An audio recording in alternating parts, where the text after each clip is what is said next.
All right. So continuing on through chapter 3 here. So last time we were adding and subtracting decimals with word problems. So let's do that kickoff here. So Paul got on a train and rode for 10.9 miles, and then he switched to a different train and rode for 43.6 miles.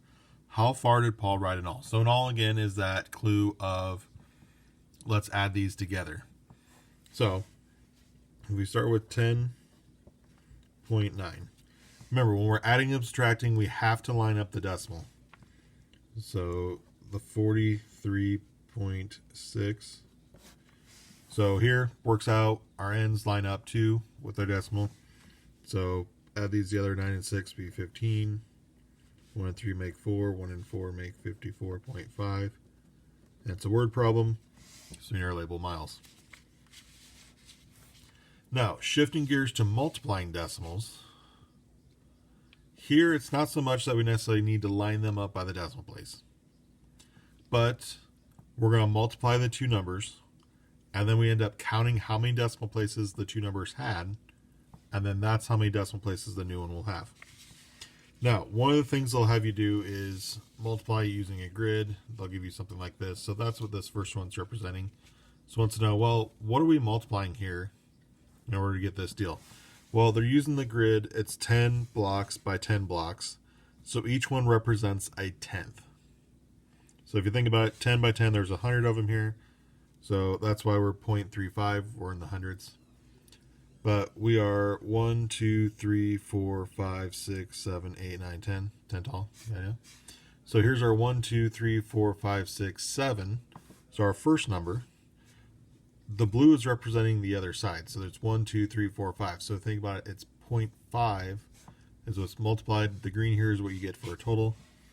So this is going to be 0.5 that goes in there. So you're going to look for that. What number is multiplied by the other one and using the chart to do that. Now, when we don't have to worry about the chart, we just straight up multiply. So if I take 9 times 6, I get 54. There's 1 in this one, 1 in that one, 1 decimal of each. So that's 2 total decimals. So we start at the right. We go once, twice. The decimal goes right here. Or 0 in front, and that's our answer. Multiplying here. So 6.6 times 11. So we can leave that there. We don't have to line it up. We don't have to worry about getting the decimal in the right spot, but we can just multiply. So 1 times 6, 6. 1 times 6, 6. Put the 0 in. 1 times 6, 6. So if we add them, 6 and 0 would make 6. 6 and 6 is 12. Put the 1 there, which gets 7. Now, there's only one decimal here, so we just got to go one time, and we get 72.6.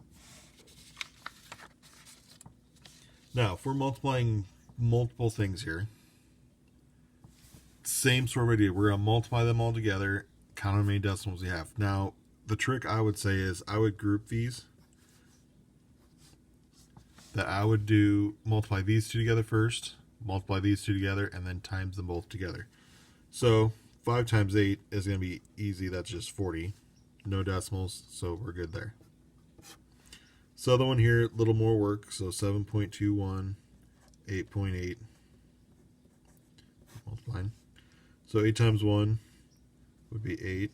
8 times 2 would be 16. And I'm kind of writing over here just because I don't have a lot of room at the bottom here. So 8 times 2, 16, the 1, yep, that's where it was. So 8 times 7, 56, plus the 1 would be 57. Now, if this is an 8 as well, we're going to get the same thing, only it's shifted over. So that's a little bit of a shortcut you guys can do. So 8 and 0 would be 8. 6 and 8 would be 14. Carry the 1. 7 and 6, 13, and 1 would be 14. And put our 1 and 5, 6 and 7 be 13. And we do our 1 and 5, it'd be 5. So now we can multiply these. Now, if we have a 0 here, we can just put the 0, and then we can move on. So 4 and 8 would be 32. 4 and 4, 16, 19. Another 16, so 17. 12 and 1 would be 13. 4 and 5, 20, so 21. Now again, I totally messed this up. We had 1, 2, 3. So 1, 2, 3. Decimal should have been right there on that one. That was my bad. I'm sorry. So here we still have 3 decimals. So we go once, twice, 3 times. And we'd be right there. So 2,137.92. Here, we don't need that 0. We can drop it. There's nothing else by it. So this here would be then our final answer. So you can multiply more than 2 numbers. It's easier if you break it down to 2 and 2 and then multiply them together. Now later on when we get to calculators, you'll be able to just put that all in your calculator and go. But for right now, with not using calculators, this is what I want you to do. Any questions, comments, concerns, let me know.